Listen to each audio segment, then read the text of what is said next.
Kita lihat saat ini dunia sedang ada dalam ketakutan yang sangat besar.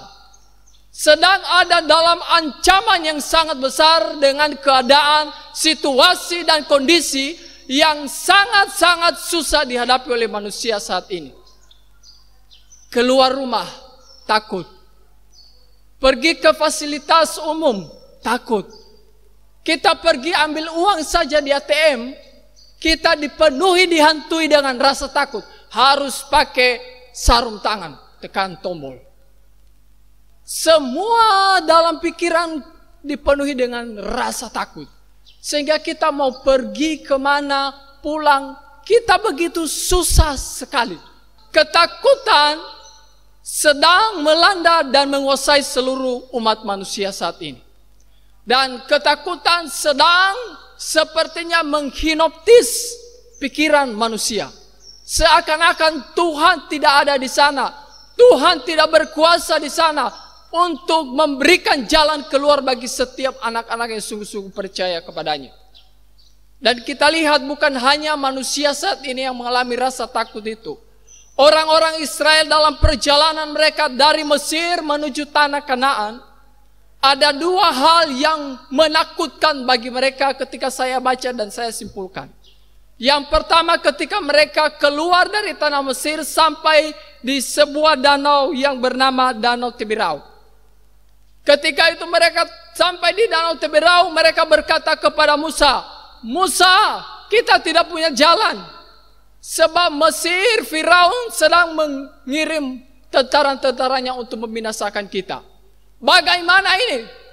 Apa yang mereka lakukan? Mereka bersungut-sungut kepada Tuhan. Kenapa? Karena mereka takut. Itu yang ada di dalam hati dan pikiran mereka. Sehingga kalau kita baca ayat itu, mereka hampir saja melempari Musa dan membunuh Musa di situ. Saudara, yang kedua, mereka takut ketika mereka mau masuk ke tanah Kanaan. Kita lihat di sana ke-12 pengintai yang disuruh oleh Musa, pergi amati kota, tanah perjanjian yang Tuhan berikan kepada kita. 10 orang pulang membawa berita yang menakutkan bagi umat Israel, umat Allah.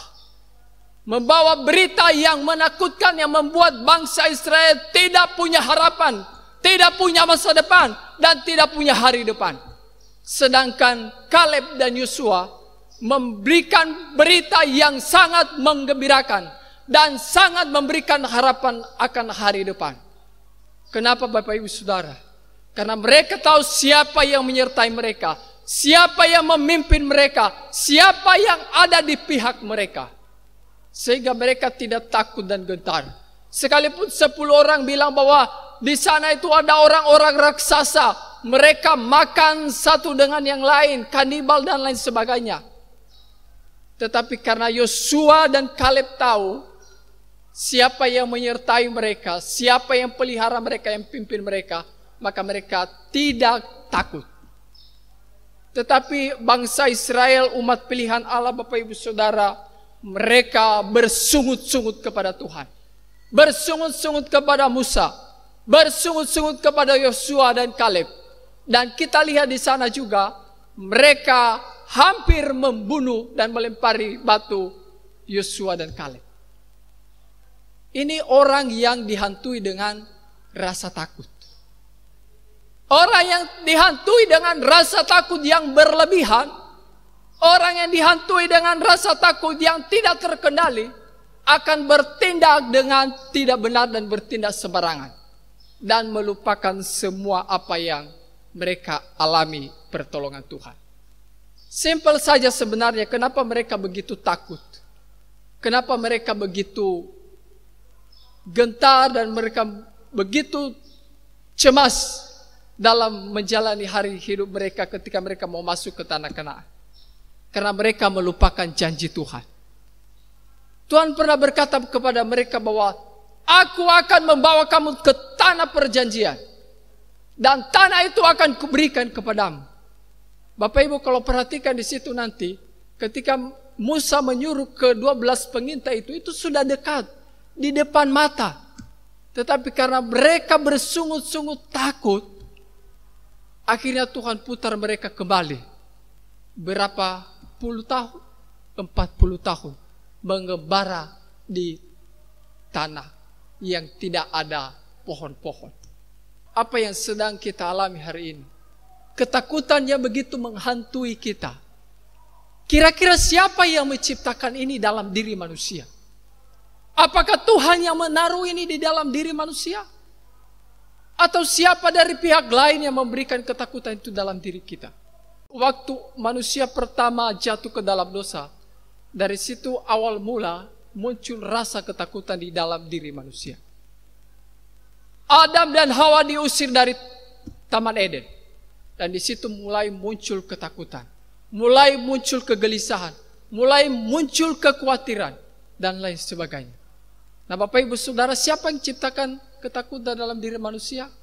Bukan Tuhan. Karena Tuhan sekali-sekali tidak pernah menciptakan yang jahat bagi manusia.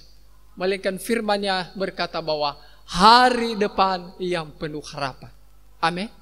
Tuhan tidak pernah memberikan hal-hal yang buruk di dalam kehidupan kita.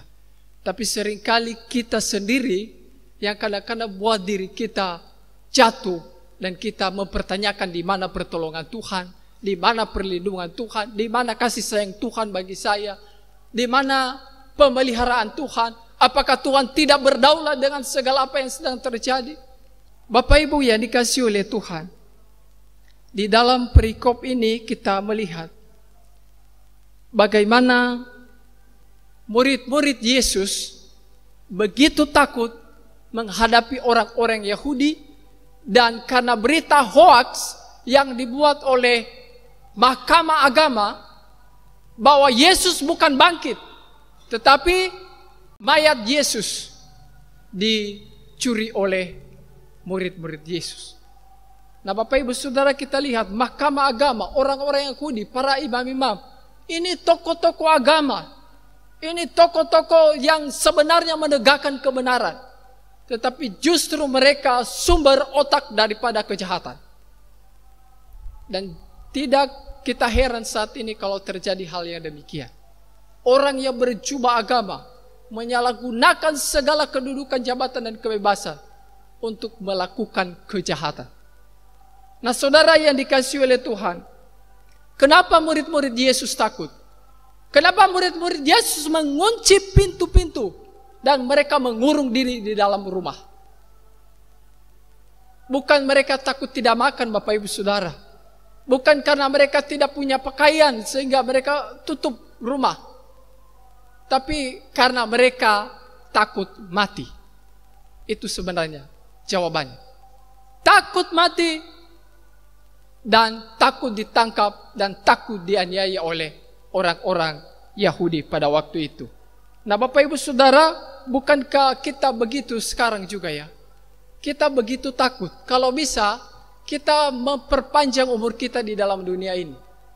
Kalau ada orang yang bisa memperpanjang umur manusia di dalam dunia ini, mungkin kita pergi rame-rame dan tolong perpanjang umur saya 2 tahun ke 3 tahun ke 4 tahun. Apa yang paling dibutuhkan orang ketika dalam ketakutan? Kita lihat di sini ya. Murid-murid Yesus ketakutan, mereka kunci pintu-pintu. Lalu Yesus datang kepada mereka. Bapak Ibu yang dikasihi oleh Tuhan, orang yang ada di dalam ketakutan, orang yang ada di dalam kecemasan, dia tidak butuh sembako. Tetapi yang dibutuhkan adalah damai sejahtera. Itu sebabnya Yesus datang tidak bawa sembako. Yesus datang tidak bawa telur satu rak, dia tidak bawa minyak goreng, dia tidak bawa segala macam barang-barang dapur dan sebagainya. Tetapi karena dia tahu murid-murid ini sedang ada di dalam ketakutan, yang dibutuhkan orang-orang seperti ini, dia berkata, damai sejahtera bagi kamu. Damai sejahtera bagi kamu. Kenapa damai sejahtera Bapak Ibu Saudara? Karena damai sejahtera itu akan membuat orang bisa tenang, membuat orang bisa menjalani dan menikmati hari-hari hidup dengan baik. Sekalipun dalam situasi dan kondisi yang tidak mendukung sekalipun. Itu sebabnya Yesus datang dan Yesus memberikan hal yang sangat dibutuhkan, yaitu damai sejahtera bagi kamu. Kuberikan kepadamu, kamu yang sedang dalam ketakutan, kamu yang sedang dalam kegelisahan, kamu yang sedang dalam kecemasan, damai sejahtera bagi kamu. Amin. Biarlah damai sejahtera itu akan memerintah di dalam hati kita. Itu sebabnya Yohanes pasal 14 ayat 27 dikatakan bahwa damai sejahtera ku tinggalkan bagi kamu. Damai sejahtera ku berikan kepadamu. Dan apa yang ku berikan kepadamu, garis bawah ini ya. Apa yang ku berikan kepadamu tidak seperti yang diberikan oleh dunia. Tidak seperti yang ditawarkan oleh dunia. Tetapi damai sejahtera yang diberikan kepadamu tidak bisa diambil oleh dunia sekalipun. Dalam nyanyian Kemenangan Iman nomor 178 Bapak Ibu Saudara berkata bahwa damai yang padaku tak diberikan dunia, tak dapat diambilnya pun. Kornya dia berkata begini, damai yang diberinya sangat besar. Lama-lama saya menjadi penyanyi di sini ya. Damai yang diberikan oleh Tuhan tidak bisa diambil oleh dunia. Dunia boleh berubah, dunia boleh mengalami situasi kondisi yang begitu mengganggu kehidupan kita, tapi damai yang diberikan oleh Tuhan di dalam diri kita tidak bisa diambil oleh dunia. Karena sumbernya bukan dari luar, tapi sumbernya dari dalam hati kita. Damai yang diberikan oleh dunia berasal dari apa yang kita lihat, apa yang kita rasa, apa yang kita alami. Tapi damai yang diberikan oleh Tuhan di dalam diri kita keluar dari dalam hati kita dan dilihat oleh banyak orang dan kita rasakan sendiri. Dan kita bersuka cita. Saya pikir bahwa kalau semua orang di dalam dunia ini memperoleh dan telah menerima anugerah Tuhan, yaitu damai sejahtera ini, tidak ada pencuri, tidak ada pembunuh, tidak ada perampok. Kenapa? Karena telah dipenuhi damai sejahtera dari Tuhan. Tapi kenapa semua itu terjadi masih ada?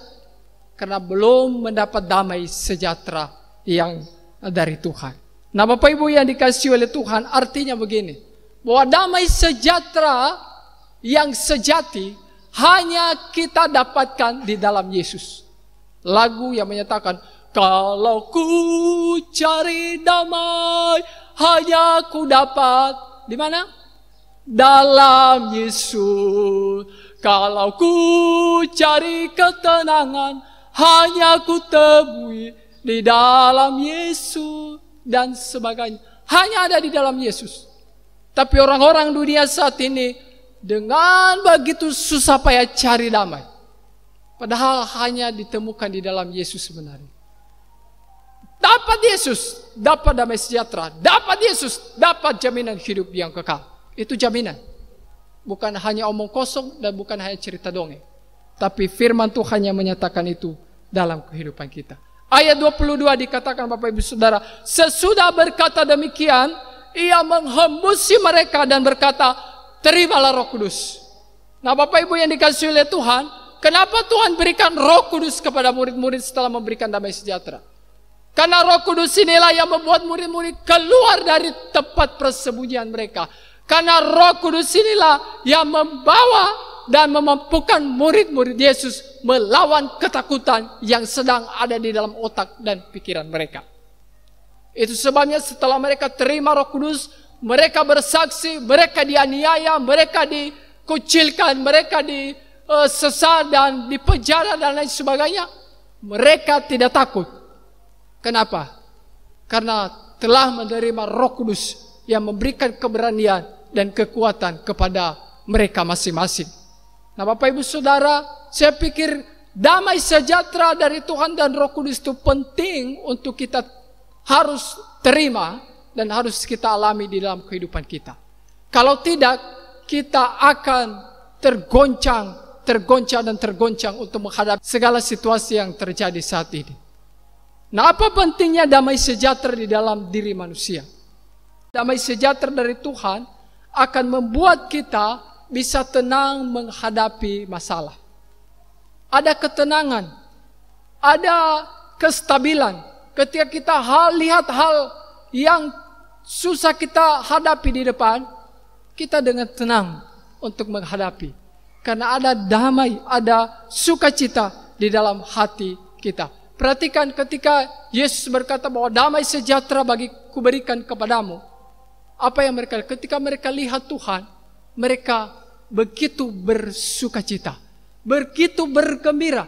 Karena mereka melihat sosok pribadi yang sumber damai sejahtera itu yang menguasai hati mereka. Nah, Bapak Ibu Saudara yang dikasihi oleh Tuhan, tentu sukacita yang saya maksud di sini bukan sukacita yang berasal dari luar, tapi berasal dari Tuhan itu sendiri. Damai sejahtera itu penting kita miliki dalam kehidupan kita untuk bisa kita berdamai dengan diri kita sendiri, untuk kita bisa terima apa yang ada di dalam diri kita sendiri. Pernah lihat orang yang tidak berdamai dengan dirinya sendiri? Aduh, kenapa muka saya begini, dicipta begini? Kenapa hidung saya pesek? Terus dia kasih mancung sedikit. Lama-lama sudah peong kembali. Kenapa? Karena belum berdamai diri sendiri. Dia bikin dirinya sesuka hatinya. Dia pikir dia lebih hebat dari apa yang Tuhan ciptakan dan bikin dalam dirinya. Ternyata itu membuat dia tambah, ya, Bapak Ibu bisa kasih nama sendiri ya. Nah, Bapak Ibu Saudara, orang-orang yang tidak bisa berdamai dengan diri sendiri, orang itu juga tidak bisa berdamai dengan orang lain. Pernah lihat tetangga orang lain yang suka usil dengan kita? Pernah lihat orang-orang yang sungguh-sungguh katanya orang beragama tapi ganggu ketika orang beribadah kepada Tuhannya? Banyak terjadi. Kenapa? Karena belum berdamai dengan diri sendiri. Tapi puji Tuhan Bapak Ibu Saudara, firman Tuhan begitu luar biasa. Dia berikan standar tertinggi di dalam kehidupan kita bagaimana kita berhubungan sosial dengan orang lain. Dia berkata bahwa kasihilah sesama manusia seperti dirimu sendiri. Standarnya diri kita. Dan apa yang orang lain lakukan kepadamu, lakukan juga itu kepada mereka. Wah, ini luar biasa. Standarnya tinggi dan susah untuk dilakukan. Tetapi sebagai anak-anak Tuhan, ini hal yang gampang kita lakukan kalau kita sudah terima Dia, yaitu Yesus Kristus, sumber damai sejahtera itu. Yang ketiga Bapak Ibu Saudara, damai sejahtera dari Tuhan akan membuat kita bisa berdamai dengan orang lain. Berdamai dengan orang lain. Kenapa? Karena kita sudah mengasihi diri kita, maka kita bisa mengasihi orang lain. Di dalam Matius pasalnya yang ke-5 ayat 9 dikatakan begini. Berbahagialah orang-orang yang membawa damai, karena mereka disebut anak-anak Allah.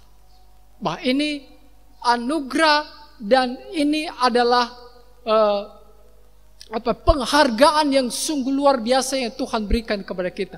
Berbahagialah orang-orang yang membawa damai, karena mereka disebut anak-anak Allah. Di dalam Alkitab hanya 2 orang yang disebut anak-anak Allah. Hanya 2 orang tipe orang yang disebut anak-anak Allah. Yang pertama, mereka yang telah menerima Dia sebagai Tuhan dan Juru Selamat. Dan yang kedua, mereka yang disebut anak-anak Allah, mereka yang membawa damai. Kita mau disebut anak-anak Allah?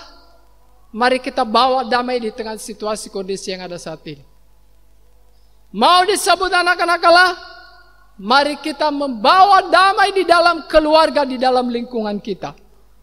Dan biarlah di tengah-tengah situasi kondisi yang ada saat ini Bapak Ibu Saudara, saya harap kepada kita semua, mari kita tebarkan segala kebaikan damai sejahtera dari Tuhan. Ketika kita baca berita, kita baca baik-baik. Jangan kita asal bagi-bagi saja dan membuat orang takut, cemas dan gelisah. Tapi kita baca baik-baik, kalau sumbernya baik, kita akan sebarkan. Kalau sumbernya betul, sumbernya jelas, mari kita bagikan. Tapi sumber yang tidak jelas, tidak usah dibagikan. Karena itu membuat orang lain cemas dan gelisah. Karena itulah tugas kita. Kita dipanggil untuk membagikan damai sejahtera bagi banyak orang. Tuhan memberkati kita semua.